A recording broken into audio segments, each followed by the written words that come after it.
questões bullying. E eu, como psicóloga escolar, eu sempre tenho essa coisa de bullying. Primeiro que eu não gosto dessa palavra, vamos dar nome. Bullying geralmente é um nome que criaram para esconder outra violência, que às vezes é homofobia, às vezes é racismo, ou às vezes é um combo, gordofobia, várias coisas, né?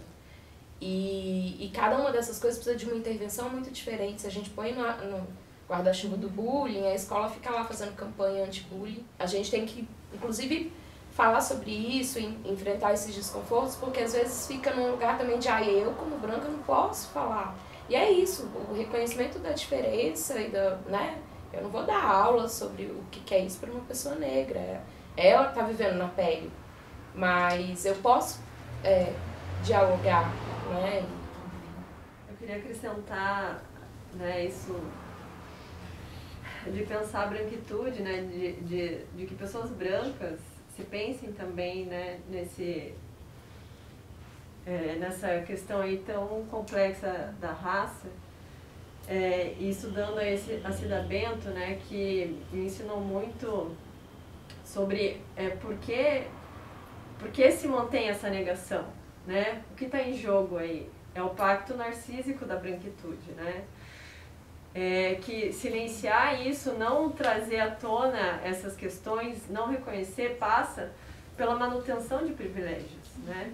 Que queiramos ou não, nós pessoas brancas levamos, né? Como você disse aí, na questão da cor da pele, né?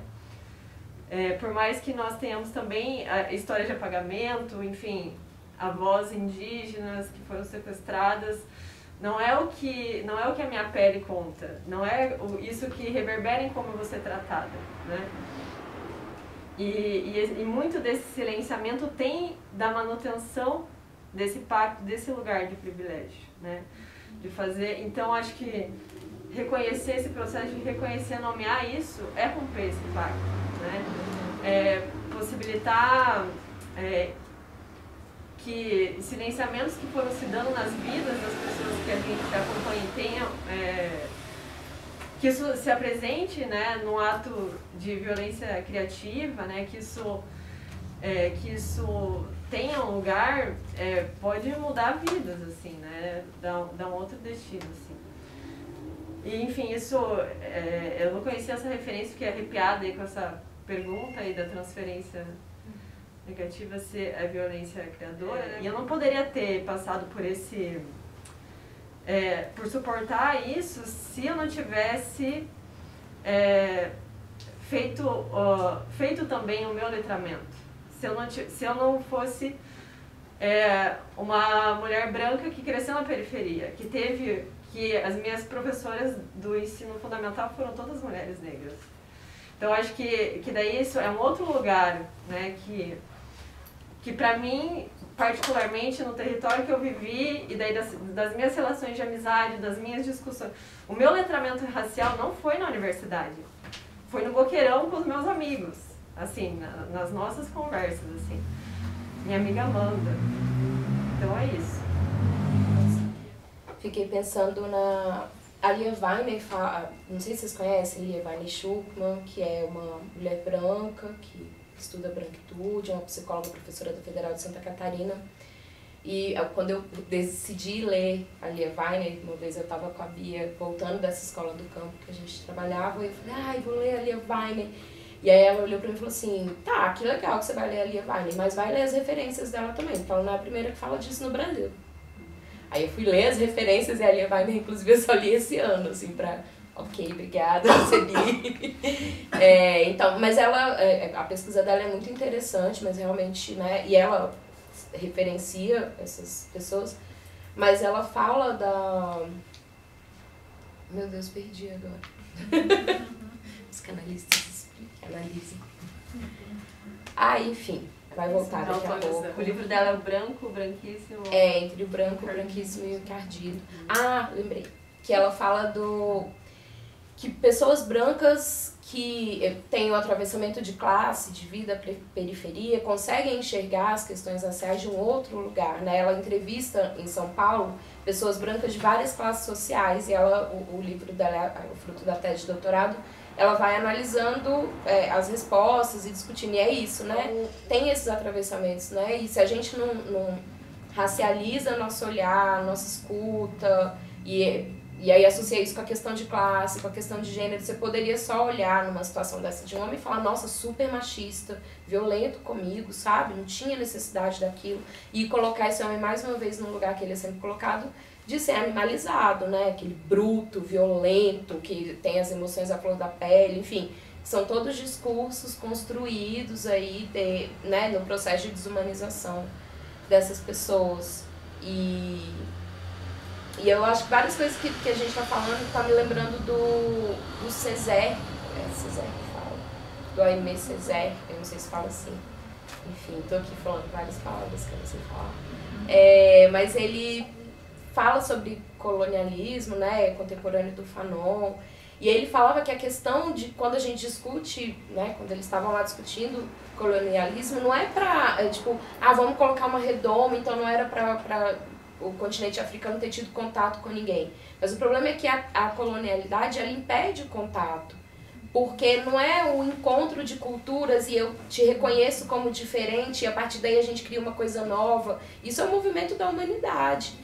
O problema é quando eu te encontro, te coloco como inferior e digo que você precisa ser catequizado, dominado, porque você é menos que eu, você é menos humano. É uma subcategoria de humano ou nem humano é, né? Então, que esses encontros interraciais que acontecem na clínica entre terapeutas brancos e pessoas atendidas negras, entre, né, o contrário também, né, terapeutas negros e pessoas atendidas brancas, seja esse lugar do contato, do reconhecimento da diferença, dessa construção, e não desse lugar o lugar colonial, da dominação, enfim. Sim, você foi falando, eu lembrei, eu até conversei com você, com o Vinícius, sobre as igrejas, né, e arquitetas pretas que eu conheço foram me ensinando que a arquitetura, né, é um grande molde colonial, inclusive.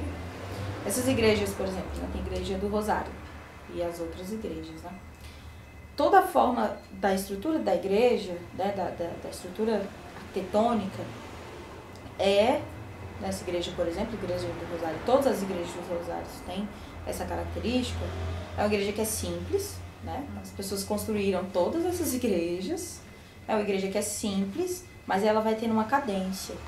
Quando chega naquele meio, lá é dourado, lá tem a paz de espírito, lá tem o que brilha, o que é ouro. Então, né, para além disso, né, essa diferença que toma sua humanidade e essa diferença que toma sua humanidade que faz você desejar. Então, você vai desejar ser como eu, você vai desejar esse fim dessa igreja aí, ou essa branquitude, você vai viver em busca desse desejo. E dentro desse viver em busca desse desejo, você mata tudo que tem ao redor.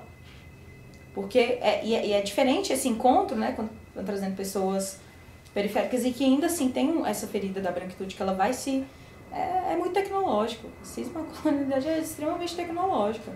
Porque é muito diferente você ter a pessoa que é a prima preta, primo preto, do que quem faz o serviço pra você, né? Tem uma diferença aí, já humanizou. Mas aí é muito engraçado que você traz a pessoa e fala, eu sou pessoa branca encardida. Pera, né? Essa fala já da pessoa branca, que a pessoa branca reconhece que já tem mais contato, já tá sendo vista como encardida, que isso é racista também. E como isso é absurdo, é violento, né? Tá sendo violento de todas as formas, é violento pra todo mundo. E aí que vem a grande chave, assim, pra mim, que é entender que a raça, essa concepção de raça, ela não é violenta só para pessoas racializadas. Ser universal é extremamente violento. Porque ser universal, inclusive, conversa muito com a lógica neoliberal, né? Essa lógica que a gente tá aí, profissionais, somos aqui no neoliberal, liberalistas, que a gente tem que correr, a gente tem que ir. Como as relações raciais aparecem no setting terapêutico? Quando você se percebeu branco? Por que Racionais MC fazem clínica que os clínicos? Fazem mais clínica que os clínicos. A gente já falou de várias... A gente já trouxe várias dessas coisas, né? Eu acho que só para pontuar algumas outras coisas. A gente estava aqui falando de universalização, né? Quando você se percebeu branco, esses dias eu ouvi, aqui em Curitiba, inclusive, uma pessoa que não era daqui, uma mulher branca, falou, ai, quando eu tive o meu chá de revelação da branquitude, eu achei muito bom o chá. Porque é isso, eu passei pelo meu processo de me entender como uma mulher branca com 30 e poucos anos, lá no mestrado já. E isso já fala de uma condição de profundo privilégio. Vem de uma família pobre, né, da periferia, mas tem um privilégio aí de não ter precisado pensar sobre isso profundamente, me racializar no sentido de entender o que significa isso, que quando a gente fala de relações raciais, a gente não está falando de negros e indígenas, a gente está falando de relações, a gente está falando de brancos também. A gente faz parte, né? Branco não é transparente, não é universal, é uma das categorias. O conceito de raça, ele é um conceito fictício, criado, mas ele está aí como uma tecnologia atuando no discurso, nas práticas, nas segregações, e a gente precisa entender o que significa isso, né? Onde que eu tô nesse lugar dessas relações, nesse jogo das relações. E para aqueles caminhos da conscientização racial, depois da negação, o caminho seguinte é a culpa. E aí é onde a Grada Quilomba dá uma explorada nisso, mas a Cida Bento já falava disso também, que é onde esse processo de culpa entra, e aí eu começo a falar, não, desculpa, não foi isso que eu quis dizer, você entendeu errado, não era bem isso, sabe? Que é uma forma de reagir, de, eu fiz errado, eu não consigo lidar com isso. E tem a Tatiana Nascimento, que é uma escritora lá de Brasília, uma poeta maravilhosa, que ela tem um livro, né, que chama Leve Sua Culpa Branca para Terapia. E aí é muito legal essa provocação que ela traz, de que muitas vezes pessoas brancas vão atrás da pessoa negra para falar, nossa, eu percebi que eu sou super racista, amiga, deixa eu te contar, todos os meu histórico de racismo na minha vida, assim, e que pessoas negras, né, já estão saturadas de escutar isso, então que a gente vá tratar a nossa culpa branca na terapia, mas aí fica essa pergunta, mas terapeutas estão preparados para ouvir a culpa branca? Ou vão ouvir e vão dizer, não, isso aí é militância, você tem que entender. Eu ouvi isso já no processo de uma pessoa que me atendia, que eu tinha que tomar cuidado de não misturar militância com os meus processos, que não tinha nada a ver, a questão... Então, assim, a gente precisa se preparar para escutar. Né? Que bom que mais pessoas brancas estão começando a se racializar, que isso finalmente está começando a acontecer e a gente precisa estar preparado para escutar essa culpa. E aí o processo seguinte é a vergonha, né? De, eita, entendi, e aí a vergonha também é paralisante, aí vocês analistas, né? Freud fala da vergonha e tal. E aí tem o passo seguinte, que é o reconhecimento de entender... Eu realmente sou racista, eu também realmente sou constituída e atravessada pelo racismo. E aí o reconhecimento, ele abre campo para o próximo passo, que é o reparação. Gente, tô fugindo das palavras. Que é o momento de reparação, que é o que eu faço com isso. Como que eu faço para desmantelar o racismo que está em mim, o racismo que está no coletivo. Como que eu faço para... É isso, assumir a minha responsabilidade nesse processo, a parte que me cabe nesse latifúndio e bora falar sobre isso, bora dialogar com pessoas brancas, bora parar de silenciar, romper com o pacto, né? Porque o pacto narcisista, ele se perpetua com o silenciamento e com isso de falar que questão racial é do outro, não é meu. E aí romper com esse pacto, quando eu tô ali no cotidiano como uma pessoa branca que traz alguma coisa e que, né, ou que eu vejo um processo que tá ali todo organizado para manter no poder pessoas brancas, né? Então...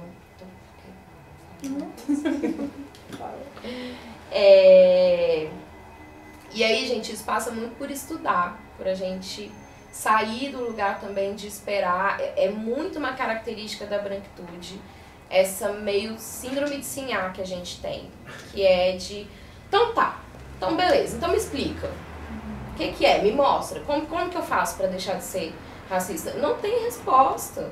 Não tem uma resposta assim. Agora tem muita gente falando sobre isso há muito tempo.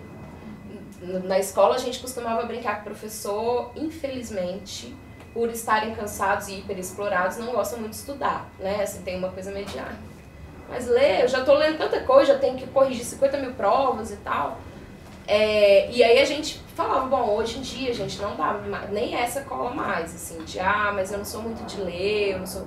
tem podcast, tem vídeo no YouTube, tem perfil do Instagram, tem inúmeras pessoas muito interessantes produzindo conhecimento sobre esse assunto. Assim, a gente não é uma opção a gente não se letrar racialmente. Assim, o letramento racial precisa acontecer, e aí a partir do letramento, esses processos todos que a gente vai atravessar precisam ser, né, a gente ter espaço para dialogar sobre isso e construir. E quando traz esse lugar de estudo, né, existe epistemicídio, e até a forma que a gente pensa que estudar é uma forma branca, uma forma colonial, porque essa pergunta, essa provocação dos racionais, né, falar de racionais MCs, é isso, inclusive, porque é muito diferente a vida de, por exemplo, uma tia minha, que é uma tia branca e que não percebia que estava sendo racista com a neta, e aí foi aos poucos, aquele lugar de, tá, mas ó, o cabelo, esse cabelo aqui, essa textura de cabelo, é muito macio, por que a gente fala isso, né, será? E é trazer, porque essa lógica disso daqui, de uma pessoa tá falando e a outra tá escutando, essa lógica que não funciona. A gente tem que quebrar essa forma de vida. A gente tem que ser violento, tem que ser criativo. E estudar quem pode estudar, quem tem o privilégio de estudar, colocar pra roda. Ou então se colocar em espaço que você não tá confortável. Porque pra eu entrar na universidade, pra eu estar fazendo, sei lá, uma especialização onde tem só pessoas brancas do Rio de Janeiro, pra eu estar em diversos lugares, eu tô lidando com um lugar violento e tô me colocando pra jogo. Pessoas brancas não vão pra lugares só pretos. E Quilombo aceita pessoas brancas. Lógico que é importante espaços, né, de proteção, mas a gente vai vendo as lógicas. Espaços que não são espaços coloniais aceitam todo mundo, então nesse lugar de troca, de humanização. Então o corpo branco se colocar também num lugar que é diferente, que não vai ser só espelho, é estudar, e aí é trazer para as outras pessoas, né, esse atravessamento do escutar. E por que a pergunta, né, posso falar dos racionais, e por que a provocação dos racionais? Eu sou pessoa que sou fã de racionais, e hoje em dia está tendo muitas coisas sobre racionais, e porque racionais é um marco histórico do Brasil, e que é muito parecido com Haiti, né? A gente sabe, Haiti foi o primeiro lugar preto das Américas a ter sua revolução, feita por pessoas pretas. O Nordeste e o Norte, por exemplo, trazem tanto medo. Tem um sociólogo, que eu não lembro o nome agora, sociólogo não, historiador, que eu não lembro o nome dele, mas ele vai trazendo que um dos medos do Nordeste e do Norte no Brasil é porque as rádios, inclusive, a estrutura do reggae, por exemplo, as rádios no Maranhão não eram rádios que sintonizavam com os Centro-Oeste, Sudeste e Sul do Brasil. Iam para o Caribe. Então, a grande, né, além dos diversos movimentos que tiveram dentro do Norte e Nordeste, inclusive aqui também, né, os movimentos separatistas, os movimentos revolucionários e de direitos iguais, igualitários antigamente, vieram de pessoas do Norte e do Nordeste que eram pessoas que estavam tendo contato com Haiti. E por que eu estou trazendo Haiti? Para mim, racionais é como se fosse, não só racionais, mas construções, assim, são pequenos Haitis e grandes formas de Haiti. Porque o Mano Brown, por exemplo, agora no documentário, fala que a conquista de racionais foi quando os manos brancos, pretos, todo mundo da favela conseguiu escutar uma música e se interessar. E escutar racionais e se interessar. E ver que aquilo dali faz sentido. Eu tenho uma grande amiga que ela é de Pirapora e ela tá, né, estudando, ela era sociologia, agora tá no direito, tá estudando sobre racionais. E aí pra ela é muito louco como racionais vem de São Paulo, chegava, por exemplo, em Ceilândia, chegava aqui e chegava no interior de Minas. Chegou nas rádios, chegou na Globo, chegou em diversos lugares. E aí o que Racionais fez, né? O Mano Brown, uma hora ele fala, que eu achei muito interessante que ele fala ali, porque o racismo nos outros lugares deixou pelo menos um pouco de identidade. Um pouco de identidade, você vai sentir raiva, você vai sentir ódio, e você vai fazer algo com isso. A produção racista brasileira tirou tudo. Então, se você não tem nada e você só tem aquele desejo ali, aquele fim daquela igreja, que é aquele dourado ali pra você alcançar, você só tem aquele desejo de se tornar branco. Você só tem isso. Então, tira a produção de raiva. E aí, racionais, e aí movimentos, né, de aquilombamento, e aí esse movimento que vai ser expurgar a raiva. Esses movimentos que a gente está tendo agora, o que Marielle foi e é um movimento de raiva, de mostrar, não, a gente está aqui, a gente está fazendo. E isso pra mim é clínica. Clínica não é só esse lugar, gente. Clínica, né, essa construção. Eu acho que quando a gente chega aqui nesse lugar muito privilegiado e a gente está trocando isso aqui, a gente tem um mínimo de entendimento que clínica não acontece só dentro de um espaço. Então, se a música chega, né, se a arte, trazendo também a arte, porque eu sou artista também, não acho que tudo tá só nesses, da academia também, se Racionais consegue chegar e abraçar todo mundo, inclusive do playboy, da pessoa branca favelada, da pessoa preta, e a pessoa preta consegue alcançar todo mundo, e mesmo que seja no ranço, porque, né, se chega, é porque tá fazendo algo. E aí, isso que, né, Racionais tá fazendo desde 1980 e tá nessa produção aí, a gente pode começar a se movimentar e tá fazendo, porque é coletivo. Né? E eu acho que foi engraçado, foi legal, eu acho que a gente volta e traz que é coletivo. E aí tá na supervisão, tá nessa forma de escuta, tá em se colocar em espaços, e que não precisa ser, quando a gente vai trazendo esse movimento político de existência, né, parece que muitas pessoas quando não tem tanto acesso, então ficando nesse lugar, parece que é chato, mas espera, a gente comemorou uma vitória aí da centralidade do Central com muita gana, né, foi bom, uma boa comemoração, a gente comemora também. A gente, quando eu vejo o Seu Vasco, foi um gozo. E aí a gente tava rindo, assim, a gente tava ali com vocês. Porque é tão bom. Gente, nossa, foi tão bom. Ver pessoas brancas fazendo uma peça, falando de raça e zoando outras pessoas brancas. E a história da colonialidade e trazendo isso com riso sarcástico, mas que é movimentador, que transforma. E tá todo mundo cansado e a gente pode se cansar junto e ir fazendo, assim, é isso. E eu acho que, né, depois dessa palavra da vontade, bom, fechamos, redondinho. Mas tem uma coisa que eu acho muito importante trazer, que a gente acabou abordando um pouco, e isso pode ser até sintomático, assim. A gente falou pouco sobre tem uma coisa que tem sido muito cara para mim pensar, que é relação racial na clínica, eu como mulher branca atendendo pessoas brancas. Porque também, se a gente pensa só em relação racial na clínica, no contato interracial, a gente continua colocando que a questão racial é a questão do outro, do não branco. Mesmo quando eu sou uma pessoa branca racializada, que reconheço que aquela pessoa é humana. Mas e o pacto? Essa é a minha grande pergunta ultimamente. Como que o pacto narcísico da branquitude comparece no meu contato com outra pessoa branca dentro do espaço terapêutico? Assim, então, acho que é importante deixar essa pergunta e essa provocação de como que é a nossa escuta. Por exemplo, o discurso fascista está crescendo enormemente no Brasil, aqui então, né? Brasília também. Não sei se essas pessoas fazem terapia, mas assim, se esse discurso comparece de alguma forma no setting, como que isso é escutado? Lógico, né, a gente sabe que fazer terapia não é ir lá e doutrinar e tal, mas será que é possível uma desnaturalização, produzir estranhamento para alguns processos que são tidos como naturais?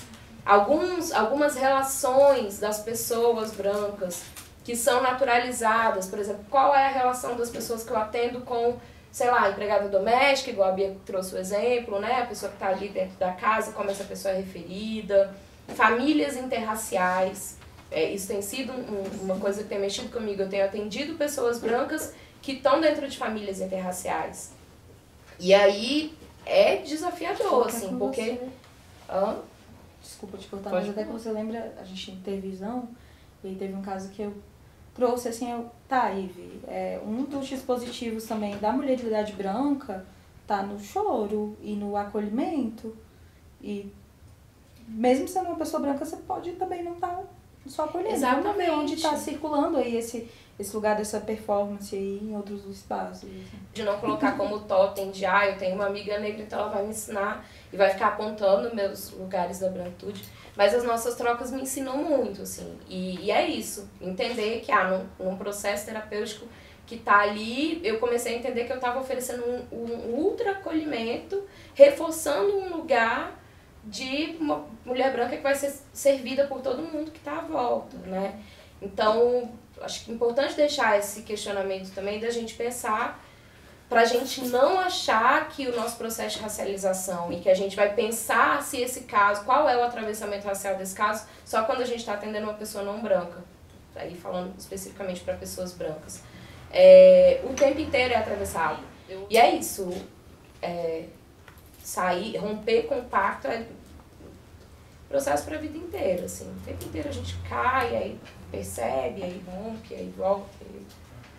Mas a gente não pode se paralisar no discurso de, gente, é estrutural, né? Eu tenho ouvido muitas pessoas brancas falando sobre isso. O racismo no Brasil é estrutural. Então, né, eu não preciso me racializar, eu não preciso olhar para mim, porque a estrutura, tá, e quem mantém a estrutura, e como que a gente vai conseguir se juntar no coletivo para quebrar essa estrutura? E aí, para finalizar, agora propaganda. Tem essa, né? Trazendo o português de Lélia Gonzalez, e a gente aqui tá falando de uma gramática, né? E aí eu sou uma pessoa que sou pró-violência, gente, mas essa violência criadora. E tem esse poeta, o Nelson Maca, que é o poeta de Cachoeira. E tem esse livro, que é a Gramática da Ira. Ele vai trazendo vários processos desse livro, são poemas incríveis, enfim, que não fala também só desse lugar de negritude, logicamente, né, porque a pessoa preta também não é só negritude. Mas a gente escolheu hoje uma poesia para ler aqui, para trazer aqui. Só que eu queria convidar uma pessoa que quisesse ler, não a gente, para finalizar com essa gramática da ira, partilhada. Quem topa? Poema tirado da pele preta. Olha, um negro. Meu rosto exposto, meus traços recuperados, minha invisibilidade demolida.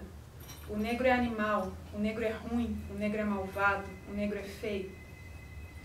Olhe, eu não disse, é mesmo negro. Faz frio, o negro treme. O negro treme porque sente frio. O menino treme porque tem medo do negro. O negro treme de frio. Este frio que dói nos ossos. O menino treme porque pensa que o negro treme de raiva. Eu tremo de raiva.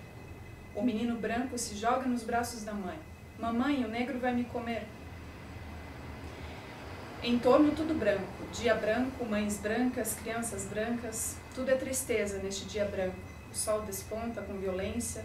A terra range sob meus pés. Música branca ao longe. De repente, toda essa brancura me anoitece.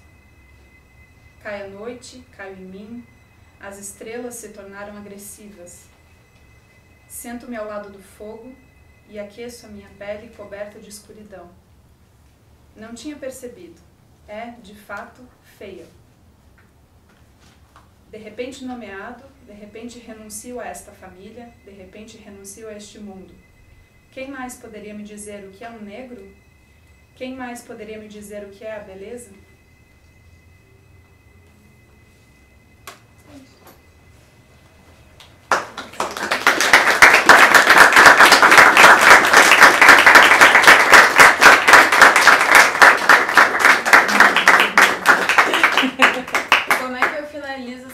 Depois disso, galera, não tem como. Primeiro, muito obrigada, gente. Vocês mandaram muito bem. Agradecer a presença de todo mundo, né? Acho que super deu certo a dinâmica da conversa. Vocês engajaram muito. Então, obrigada por não deixar a gente conversar sozinha. Eu, particularmente, quase deixei vocês falarem sozinhos porque eu tava, assim, sem palavras o tempo todo. Então, muito obrigada de volta por todas essas partilhas que vocês tiveram hoje.